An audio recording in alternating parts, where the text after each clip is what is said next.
Hello, and thank you for joining us to learn about Human Trafficking 101 presented by WTLC. My name is Rosa, and we'll be going through this presentation together.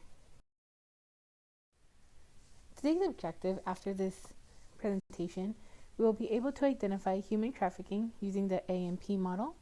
We'll be able to identify red flags of human trafficking, and we'll learn about local resources available for survivors of human trafficking. First off, we're going to go ahead and begin with some statistics. In the year 2020, according to the National Human Trafficking Hotline, there were 10,583 cases of human trafficking reported. Of those reported, California was the state with the most reported cases, coming in at 1,334, followed by Texas with 987, Florida 783, and New York with 414 cases reported all in the year of 2020. If we look here on the screen, you will see that there is a heat map, and this heat map shows the number of cases reported, and as you can see, we do have certain hotspots on this map. First off, we're going to go ahead and define what is human trafficking. Human trafficking is a crime that involves exploiting a person for labor, services, or commercial sex. The Trafficking Victims Protection Act of 2000 and its subsequent reauthorizations define human trafficking as sex trafficking in which a commercial sex act is induced by force, fraud, or coercion, or in which the person induced to perform such act has not attained 18 years of age, or the recruitment, harboring, transportation, provision, or obtaining of a person for labor or services through the use of force, fraud, or coercion for the purpose of subjection to involuntary servitude, peonage, debt bondage, or slavery. And this definition comes from the Department of Justice, and it comes straight from them. Some other ways in which we might have heard about human trafficking, or some other words that are often associated or interchanged with this word, include trafficking in persons, labor trafficking, sex trafficking, child sex trafficking, modern-day slavery, contemporary slavery, and forced labor. Now, there was a model created in order for us to be able to identify human trafficking a little bit easier according to this definition by the Department of Justice. This is the AMP model. It's the action, means, and purpose. So the action of recruiting, harboring, transporting, providing, obtaining would be the action as to how one goes about that. The means is force, fraud, and coercion, and the purpose being for commercial sex acts, involuntary servitude, debt bondage, peonage, and slavery. So in order for it to be considered human trafficking, these three one thing from from action, means, and purpose has to be found in that. And one important thing to recognize is that minors induced into commercial sex are considered victims of human trafficking, regardless of whether there is force, fraud, or coercion. Now, a lot of times people ask, what's the difference between human trafficking versus human smuggling? Is it the same thing? And the answer is no. When it comes to human trafficking, it involves the use of force, fraud, or coercion to obtain some type of labor or commercial sex act. Human trafficking is a crime committed against an individual, and it can be transnational or domestic, meaning that there doesn't have to be physical movement of the person in order for it to be human trafficking. Whereas human smuggling is different. Human smuggling is where individuals consent to the act of being smuggled, and it is a mutual agreement between both parties. It is a crime against a country rather than a person, and it involves the illegal transport of an individual across a national border. So we see here that human trafficking and human smuggling are different and therefore should not be used interchangeably. These are some of the different types of human trafficking that are found. We have sexual exploitation, which is prostitution, pornography, bride trafficking, massage parlors, brothels, exotic dancing, stripping, and can also be found in truck stops or rest areas. Child trafficking, which is any sexual exploitation of a minor. So this is anybody under the age of 18. It also includes child brides, illegal adoptions, sweatshops, and any of these in the sexual and labor that involve minors. Labor exploitation is forced work, domestic service, manual labor, debt, bondage, peonage, and door-to-door sales, as well as carnivals.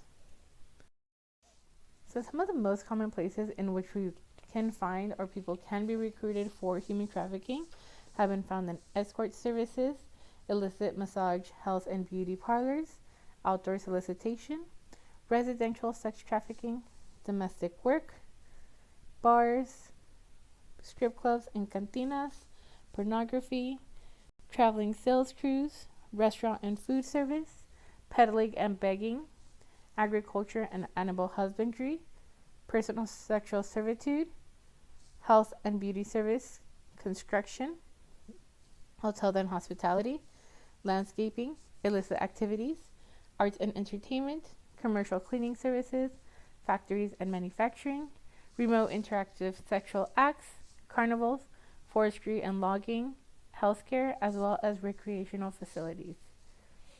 So these are some of the most common places in which human trafficking has been found, and that's again reported to the National Human Trafficking Hotline. And also according to data found in the last year, as we all know, we were in a lockdown. There is a pandemic. So during this time, many of these places were closed. People weren't going out, people weren't traveling, but due to that, there was a 22% increase of online recruitment that happened during lockdown. There was a 125% increase in reports of recruitment on Facebook, and a 95% increase in reports of recruitment on Instagram. Because many of the times we were online, especially when we always have our phones with us, recruitment, people that are looking to traffic others have changed their means and have changed where they can find these people. So why does human trafficking exist? Again, it's something that where people are forced or go into something fraudulently or coerced to do something. So why does it exist? Human trafficking is a financially motivated crime that requires three conditions: supply, demand, and distribution. There is a constant and growing demand for services they are forced to provide, and there is a limitless and continuous supply of victims. Therefore, those who traffic want to profit from this. They need to recruit supply and distribute to those demanding it. So like many things, if there is a demand, there's going to be people that want to look for that supply. So the factors include the demand, which is those who are seeking cheap labor or sex services. Supply is those being trafficked by force, fraud, or coercion, and the distribution of these people. So those trafficking use that force, fraud, or coercion in order to provide that demand, the supply for that demand. Also, it is a highly lucrative crime. It is driven by a big thing being profit. So approximately $150 billion are profited annually with human trafficking. Of that, $99 billion comes from sexual exploitation, $43.2 billion comes from forced labor, and $8 billion comes from domestic servitude. So again, who are these traffickers? Who are these people that are doing all this? And again, because it is highly lucrative, because there's high profits and low risk, human trafficking is one of the most profitable criminal industries in the world. So some of the criminals that can be found to be traffickers include individual pimps, people with family operations, small businesses, loose-knit decentralized criminal networks, and international organized criminal operations. So human trafficking operations often intersect or exist alongside legitimate businesses, which is why we see small businesses on here and family operations. And they require a number of other factors and specific conditions in order to operate without detection.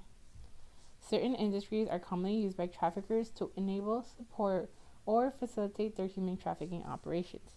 As we saw in that list of places that we can find people have reported to have been trafficked, it is a very long list. And these are places that maybe some of us go to. beauty parlors. Um, when you're road tripping, you stop at rest stops, things like that. So data reported to the Polaris Project from the National Human Trafficking Hotline found that in 2020, 31% of those who reported being trafficked stated that they were recruited by a family member or caregiver, and 27 reported being trafficked by an intimate partner. Overall, 40% of identified victims reported that friends, family, or intimate partners were the access point as to how they were being trafficked. So you might think that it's not some random stranger. It's not always going to be a random stranger that we find on the internet or that reaches out to us on the internet or when we're at a rest stop. Approximately half of the time, it is somebody that we know. So who is being trafficked? Who are these people that are being forced or gone through fraud or coerced in order to be trafficked? So, when it comes to domestic violence, human trafficking does not go to a specific type of person. It doesn't discriminate, and anybody can fall into human trafficking, and there are people that are at higher risk due to certain risk factors. So people who have been in poverty or lack resources, youth, meaning the young, certain race, culture, or gender,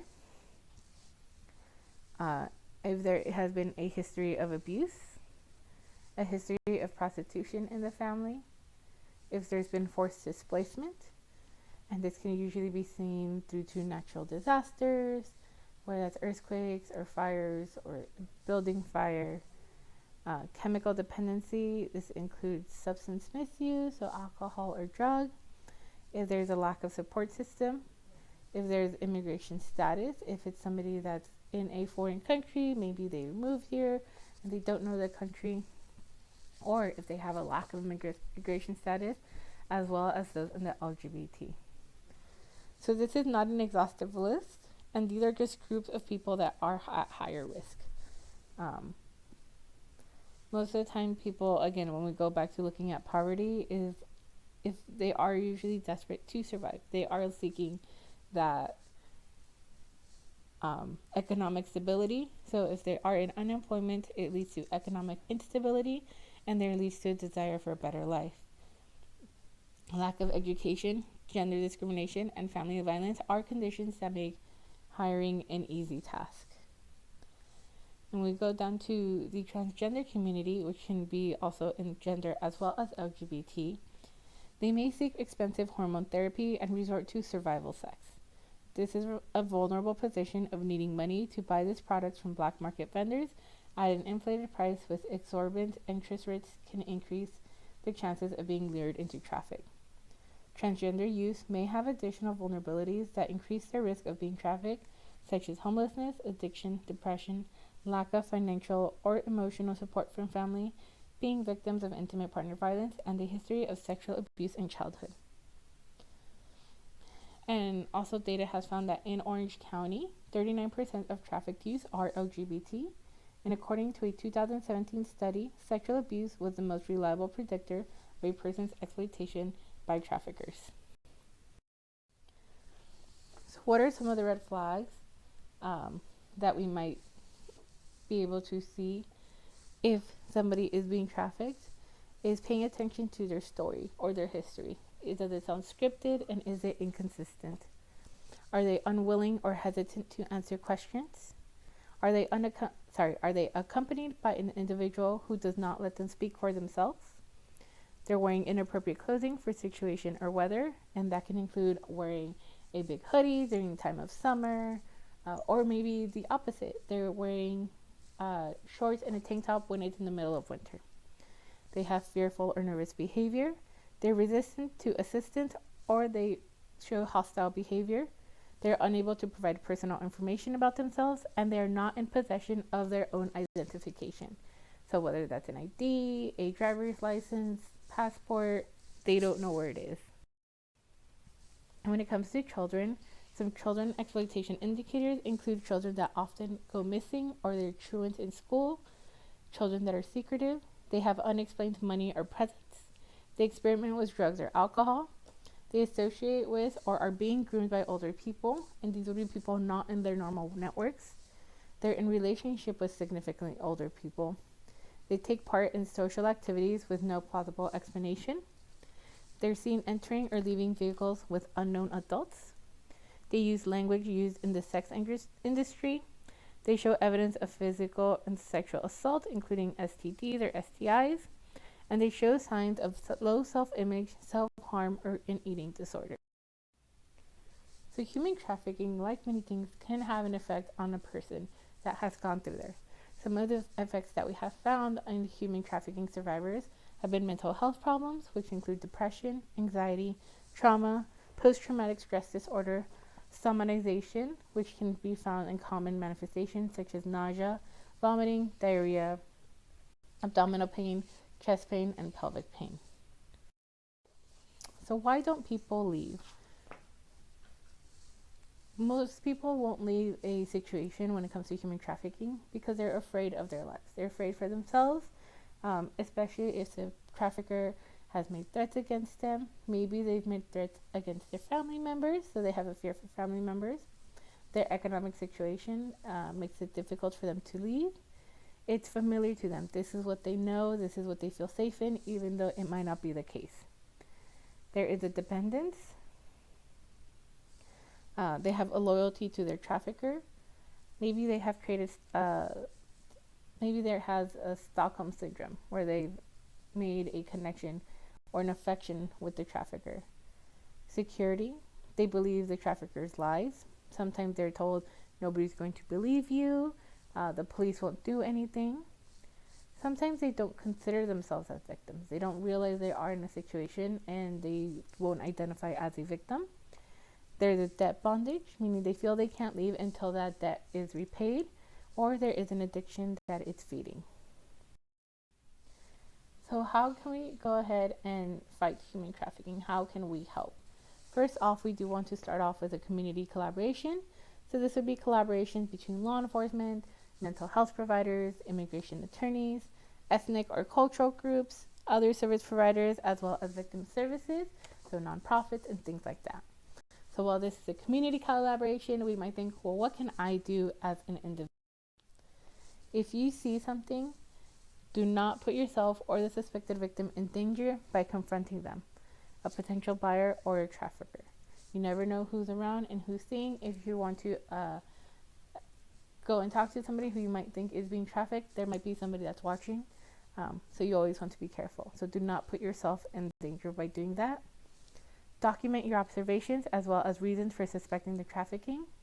If you do work for an agency, follow their protocol. Follow any mandating reporting protocols and report a tip.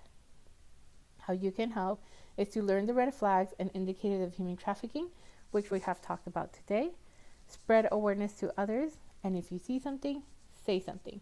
Report any suspected incident to the correct authorities. And we ask you, who do we call?